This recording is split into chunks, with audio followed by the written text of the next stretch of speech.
বা তো ভুল কিছু কয় নাই, আমি রাগ কেন করবো? তাহলে চলে যেতেছিস কেন? করে যাইতে হবে।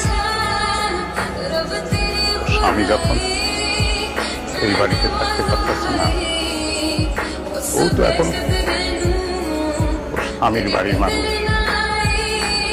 গরিব বাবা মায়ের বাড়িতে ওর থাকার দরকার নাই।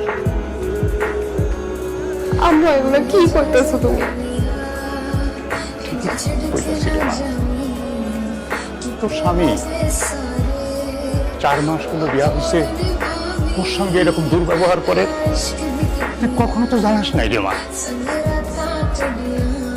আচ্ছা, তুই এই মানুষটার সাথে থাকিস কিভাবে? মারে, তুই সত্যি করে কত, তুই কি সুখে আছিস?